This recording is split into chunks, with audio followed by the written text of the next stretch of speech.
इतने बड़े हो गए कि अब भगवान अपने घर से बाहर निकलने लगे। और बाहर जब ग्वाल बालों के साथ भगवान खेलने निकले तो आज सुखदेव जी कहते हैं, हे राजा परीक्षित, भगवान ने खेलते खेलते मिट्टी का एक ढेला उठाया और अपने मुख में रख लिया। सभी ग्वाल वालों ने कन्हैया को मिट्टी खाते हुए देख लिया। बोलो जय श्री राधे। भाव से कहिए जय श्री राधे, प्रेम से कहिए जय श्री राधे।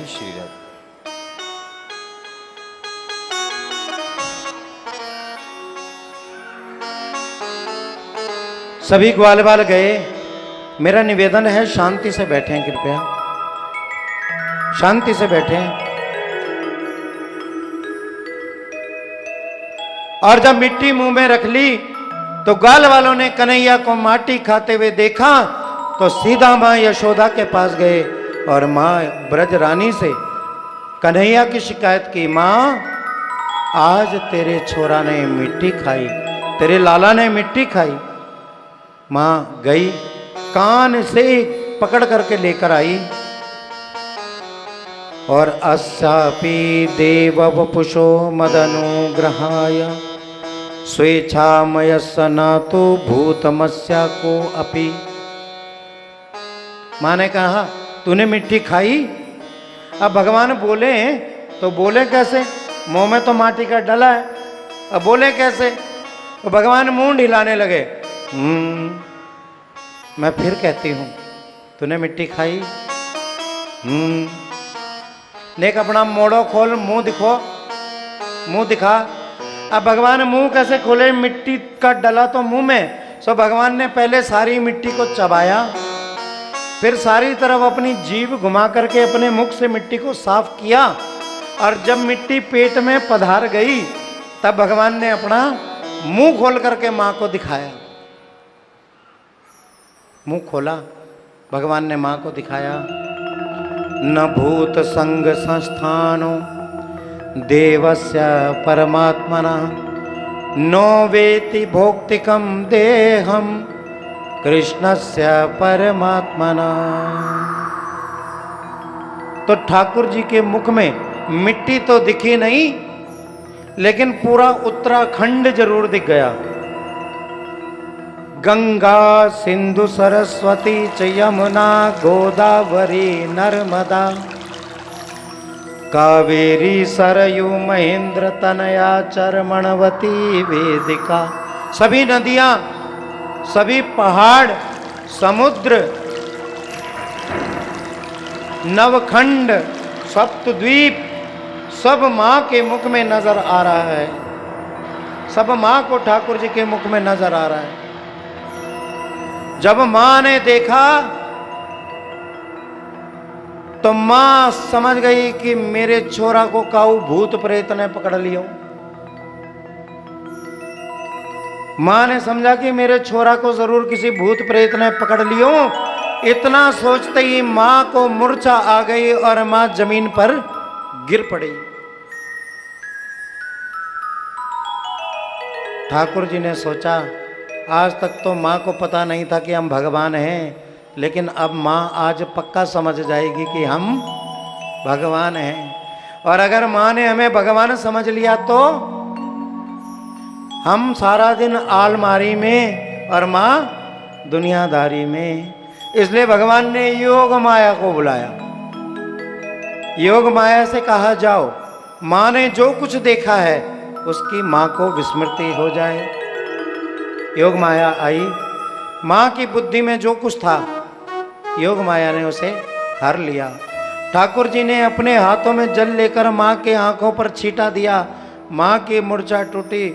मेरो गोपाल, मेरो कन्हैया, मेरो कनुआ, तो ठीक है बेटा, मोए लगे तो को काऊ भूत प्रेत ने पकड़ लियो। क्या कह रही है मां? 60 बरस की है गई, नेक तेरे आंखन में इतने मोटो मोटो चश्मे लग गए हो। तैने चश्मा नहीं पहना ना, सो तैने पता नहीं मेरे मुंह में का देख लियो। मां कहने लगी, तो ठीक कहता है, आंखें धुंधली हो गई हैं, ठीक से कुछ दिखता नहीं। शायद तो ठीक कहता है, मैंने कुछ और देख लिया। चल तो ये गर्गाचार्य जी के पास ले चलूं, झाड़ा लगवा कर ले आऊं। तो अभी भी छोटे छोटे बच्चों को लेकर के लोग मंदिरों में ब्राह्मण के पास जाते हैं, झाड़ा लगवाते हैं, नजर लग जाए। ये झाड़े की पद्धति आज की नहीं है, ये झाड़े की पद्धति भागवत में भी वर्णन है। पूतना के शरीर से उतारा तो माँ ने झाड़ा दिया, क्योंकि माँ का जो प्रेम होता है, माँ का जो वात्सल्य होता है, उसके सामने सारे वेद और पुराण भी फेल हैं साहब।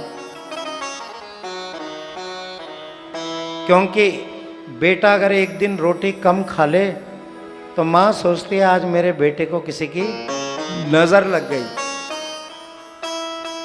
तो कन्हैया को झाड़ा दिला करके माँ लाई और सब कुछ वास्तविकता में जैसे पहले था वैसे ही हो गया। प्रेम से कहिए श्री राधे। श्री राधे। अब देखो, मिट्टी भगवान ने खाई, मिट्टी खाने के पीछे भगवान की क्या सीख है, क्या उपदेश है? भगवान कहते हैं कि मनुष्य का निर्माण मिट्टी से हुआ है और उसे मिट्टी में ही मिल जाना है। हम मिट्टी के होकर के मिट्टी में मिलना है, ये हम सबको पता है, लेकिन फिर भी अभिमानवश हम अपने जीवन को जीते हैं, अभिमान में जीते हैं।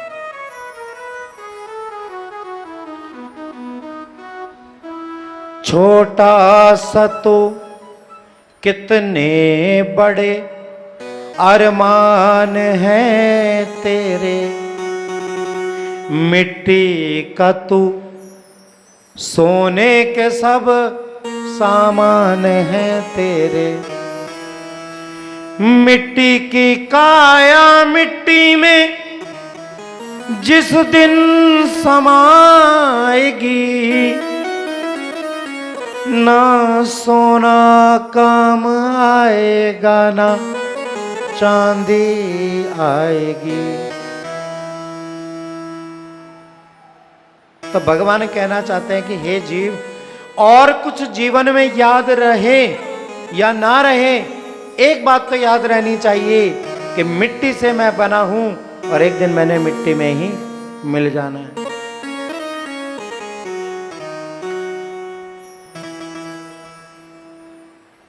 हम मिट्टी के बने हैं और एक दिन हमने इस मिट्टी में ही मिल जाना है। ये बात जीव को कभी नहीं भूलनी चाहिए। आज मिट्टी पैरों थल्ले है, आज हमारे पैरों के नीचे मिट्टी है। जब हम चलते हैं तो यही मिट्टी हमारे पैरों के नीचे होती है। बोलो होती है कि नहीं होती? आज ये बेशक मिट्टी हमारे पैरों के नीचे है, लेकिन कल मिट्टी हेठा तू होना। आज मिट्टी पैरा थल्ले है, कल मिट्टी हेठा तू होना। जद पता है सबने तुर जाना, फिर का दिले ले रोना धोना। उडीक दिया कबरां बंदिया, ना तुप रहनी ना छा बंदिया। हर शै ने आखिर मुक जाना, शै ने आखिर मुक जाना। एक रहना रब दा ना बंदिया, ना तुप रहनी ना छा बंदिया। ना प्यो रहना ना मां बंदिया। इसलिए सच यही है कि मिट्टी से हम बने और मिट्टी में हमने मिल जाना है। इसलिए भगवान ने मिट्टी खा करके ये उपदेश दिया। दूसरा कारण कि जिस जीव ने अपने जीवन में ब्रज की मिट्टी का स्पर्श नहीं किया, उसका जीवन साकार नहीं है। ये लीला भगवान ने ब्रज की मिट्टी की महिमा बताने के लिए भी किया है कि रमण रेत लेट्यो नहीं, और किया न जमुना पान। रे मन तू समझो नहीं ब्रज का तत्व महान।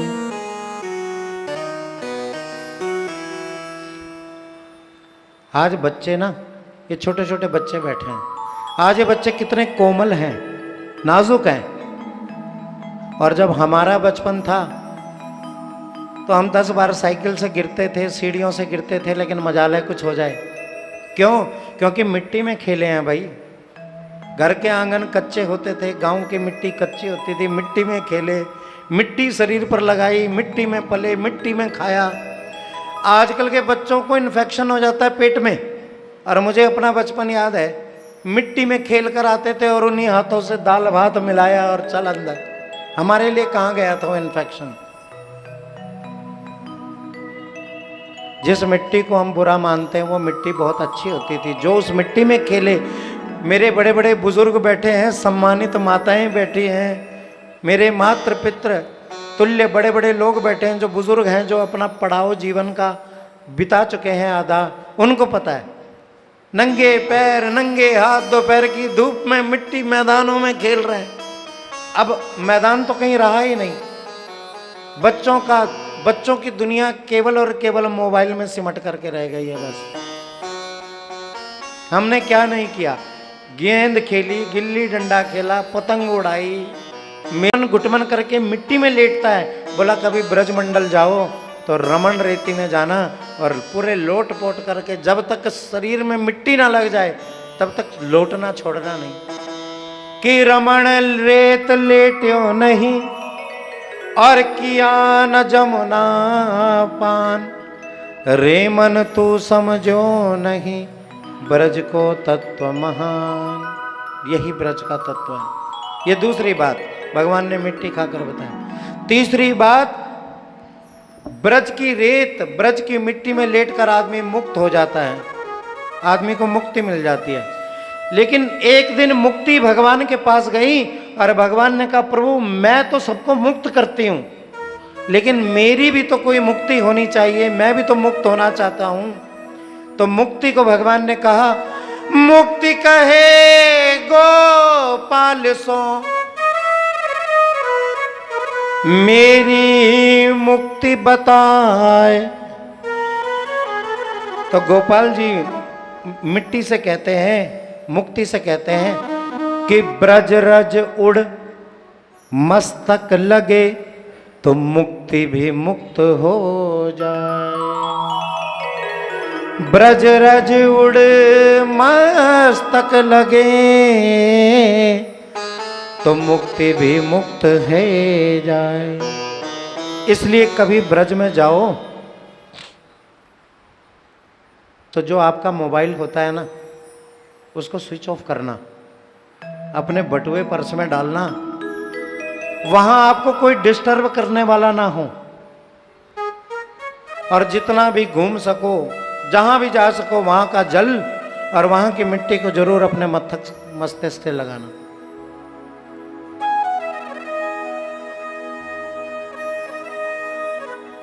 लेकिन हम लोग तो विपरीत हैं। वहां जाएंगे, ठाकुर जी मिले ना मिले, लेकिन रील जरूर बनाएंगे। घर में पूजा होगी, पंडित जी तिलक लगाएंगे तो पंडित जी को बोलेंगे पंडित जी छोटा सा तिलक लगाना, बिल्कुल छोटा सा। और ब्रजमंडल में इतना बड़ा चंदन किस लिए? भाव में, फोटो खींचने के लिए। अगर भाव होता तो आपके घर में भी लगा होता। इसलिए कथा में जाओ, कीर्तन में जाओ। ये जो पूतना है ना, पूतना, इसको घर छोड़ की मिट्टी की महिमा को बताने के लिए मिट्टी का भक्षण किया। आज भगवान लगभग 4 साढ़े 4 वर्ष के हो गए और आज भगवान मां यशोदा की गोद में बैठ करके मां यशोदा की छाती से दूध पी रहे हैं। और ठाकुर जी सोए हुए हैं, निंद्रा में हैं, नींद में हैं।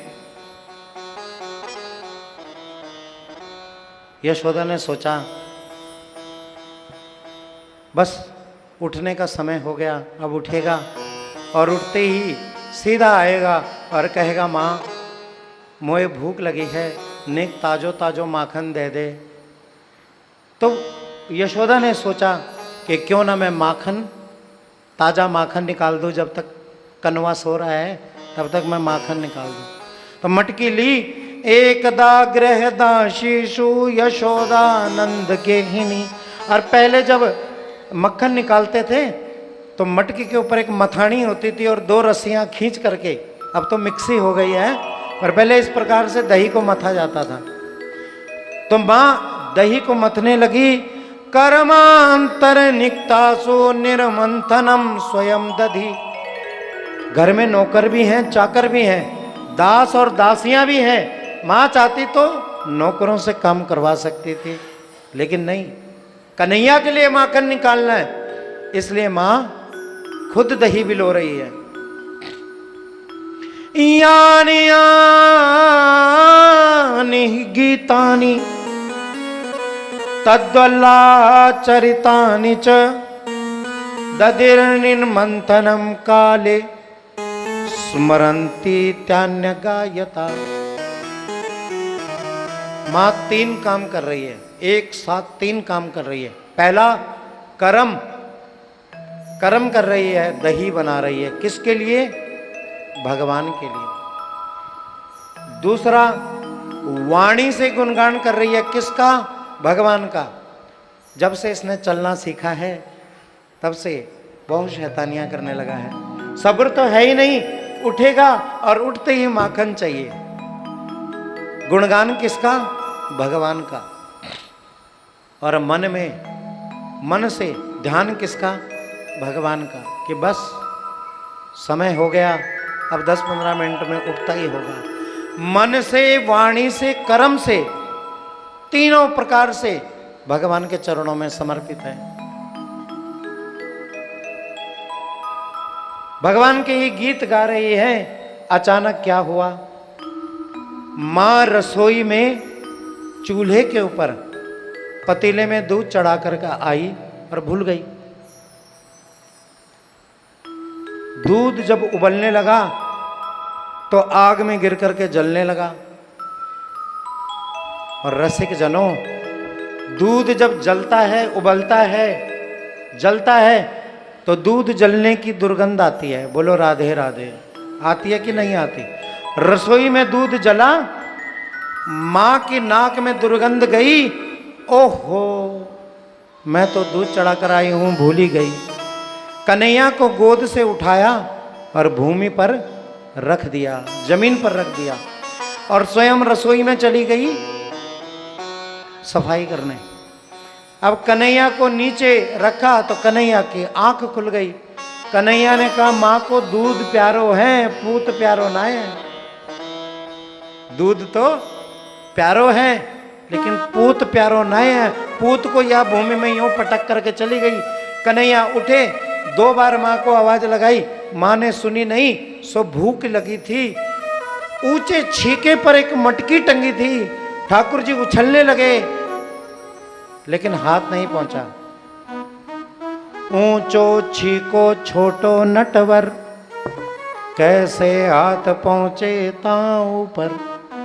हाथ पहुंचा नहीं तो एक छड़ी ली, छड़ी से उस मटकी को उतारने लगे, लेकिन छड़ी भी नहीं पहुंची, वो भी छोटी रह गई। ठाकुर जी ने चारों तरफ देखा, चढ़ने के लिए कोई चीज मिल जाए तो हाथ पहुंच जाए।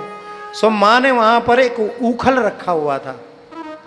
ठाकुर जी बिलात भर के ठाकुर जी वो ऊखल को जैसे तैसे घसीट करके लाए, मटकी के नीचे रखा, उस ऊखल के ऊपर चढ़े, उछलने लगे। मटकी से उस मटकी को उतारने का उस छड़ी से प्रयास करने लगे, मटकी तो उतरी नहीं, सो धड़ाम से नीचे गिरी और मटकी फूट गई। सबरों मक्खन भूमि में बिखर गया। मटकी की टूटने की आवाज सुनकर ब्रजरानी बाहर आई। हाय राम, ददिया सास के जमाने की आखिरी मटकी थी, दादी सास के जमाने की आखिरी निशानी थी। आज तूने वो भी फोड़ दी। वो गोपियां ठीक कहती थी, मैंने उनकी बात पर कभी विश्वास नहीं किया, वो सच कहती थी। तू मटकी फोड़ने वाला चोर है। मां को आ गया क्रोध। मां ने हाथ में वही छड़ी पकड़ी जिस छड़ी से मटकी टूटी थी, और जैसे ही ठाकुर जी को मारने के लिए मां दौड़ी, आगे आगे ठाकुर जी भागे, पीछे पीछे मां, आगे आगे ठाकुर जी भागे, पीछे पीछे मां।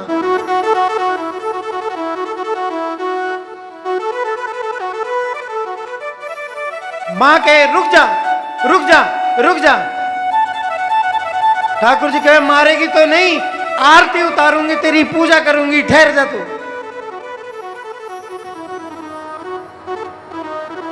जब तक मां के मन में क्रोध रहा तब तक ठाकुर जी मां के हाथ नहीं आए, और जब मां दौड़ दौड़ करके थक गई, दौड़ दौड़ करके थक गई, मां ने एक हाथ से छड़ी फेंकी, दूसरे हाथ को अपने मस्तक पे लगाया, और मां के हृदय में करुणा आ गया, प्रेम आ गई। मां ने कहा कैसे समझाऊं मैं तुझे, मुझे क्रोध नहीं आता, लेकिन ददिया सास की आखिरी निशानी थी ये मटकी जो तूने आज फोड़ दी। मां के मन में प्रेम आया, मां के मन में वात्सल्य आया, तो ठाकुर जी जो है जिन रस्सियों से मां बांध रही थी, जब तक मां के मन में क्रोध था तब तक ठाकुर जी बंधे नहीं। रस्सी 2 अंगुल छोटी पड़ जाए, और जैसे ही प्रेम वात्सल्य आया, ठाकुर जी उस उखल के साथ मां के द्वारा बंध गए। सुखदेव जी कहते हैं, हे राजा परीक्षित, जब तक भगत के मन में भगवान के प्रति द्वेष हो, अभिमान हो, तब तक ठाकुर जी हमें मिलने वाले नहीं हैं। ठाकुर जी कब मिलते हैं? राई के 20 हिस्सा तापुनी पाछे 20, ताते नन्हे बने रहो तो मिलहे जगदीश। आहा, कितनी सुंदर बात कह रहे हैं सुखदेव जी। कह रहे हैं राजा परीक्षित, भगवान ऐसे नहीं मिलते, भगवान के लिए तिनके से भी छोटा बनना पड़ता है। तो कितना छोटा? बोला राई के 20 हिस्सा। राई का दाना आप सबने देखा होगा, उसके 20 टुकड़े कर लिए जाएं तो जो 20वां टुकड़ा उठा, तापुनी पाछे 20, उसके भी 20, यानी कि एक राई के दाने के 40 हिस्से किए, पहले 20 हिस्से और फिर 20 हिस्सों के फिर 20 हिस्से किए। अब जितना हिस्सा बचा उससे भी छोटे बने रहो तो मिलहे जगदीश। उससे छोटे बन के रहोगे तो जगदीश मिलेंगे, ऐसे नहीं जगदीश मिलते। आरती की थाली 4 बार सीधी और 4 बार उल्टी घुमा दो, ऐसे जगदीश नहीं मिलते।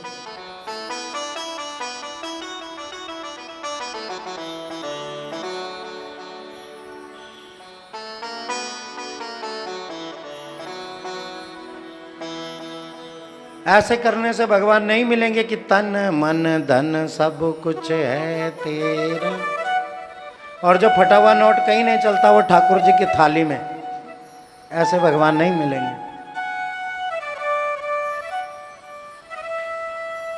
जैसे ही मन में मां के प्रेम वात्सल्य करुणा उत्पन्न हुई, भगवान उखल से बंध गए। भगवान को बांधने के लिए प्रेम और वात्सल्य की आवश्यकता होती है।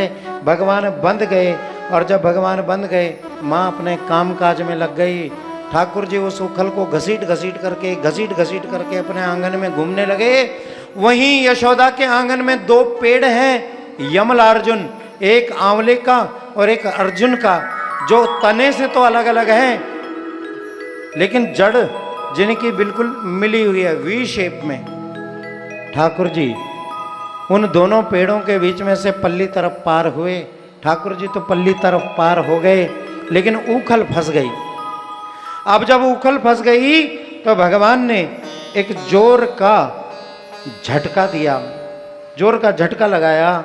और जब जोर का झटका लगाया महाराज, तो वो दोनों के दोनों वृक्ष भूमि पर गिर पड़े। बोलिए भक्तवत्सल भगवान की। दोनों वृक्षों में से सुंदर राजकुमार प्रकट हो गए। प्रकट होते ही भगवान के चरणों में गिर गए। भगवान ने पूछा, तुम कौन? मैंने तुम्हें पहचाना नहीं। दोनों राजकुमार बोले, पूर्व जन्म में हम यक्षराज कुबेर के पुत्र हैं।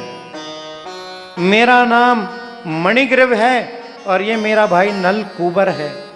पूर्व जन्म में हमने संतों को देख करके प्रणाम नहीं किया, संतों का वादन नहीं किया, अभिवादन नहीं किया, चुपचाप पेड़ की तरह खड़े रहे। ये बात संतों को अच्छी नहीं लगी। उन्होंने हमें अभिमानी समझ करके श्राप दे दिया कि जाओ पेड़ की तरह खड़े हो, पेड़ बन जाओ। हमने उन संतों के चरणों में गिरकर अपने उद्धार का कारण पूछा, अपने उद्धार का उपाय पूछा, मार्ग पूछा। तो उन्होंने कहा, जाओ पेड़ बन के खड़े रहो, एक दिन द्वारिकाधीश आएंगे और तुम्हारा उद्धार करेंगे। प्रभु आज आपने हमारा उद्धार किया। भगवान ने उन्हें चतुर्भुजी रूप का दर्शन कराया। भगवान ने कहा, बताओ तुम्हें क्या चाहिए? इन दोनों ने हाथ जोड़ करके भगवान से क्या मांगा? वाणी गुणानुकथने श्रवणो कथायाम हस्तो च कर्मसु मनस्तव पादयोर्नः स्मृत्या शिरस्तव निवास जगत प्रमाणे दृष्टिम सता दर्शनेस्तु भवन्तनूना।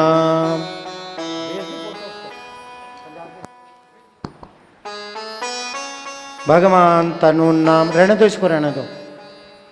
भगवान तनु नाम कि प्रभु जो तुमने वाणी दी है, जो नल और कुबर ने मांगा, मणिग्रीव ने मांगा, वही सबको मांगना चाहिए भगवान से। क्या? वाणी जब भी निकले, इस वाणी से तुम्हारा नाम निकले। इन कानों में कुछ भी सुनाई दे तो वो तुम्हारा नाम हो। इन हाथों से जो कर्म हो वो आपके लिए हो। इस मन से जो भक्ति हो वो आपकी हो। इस चरण सेवा जो हो वो आपके मंदिर की हो। मेरा सिर झुके तो आपके चरणों में ही झुके। इस दृष्टि कहीं पड़े तो वो आपके दर्शनों में पड़े। इस शरीर का एक एक अंग आपको समर्पित है। भगवान ने तथास्तु कह करके इन्हें आशीर्वाद दिया।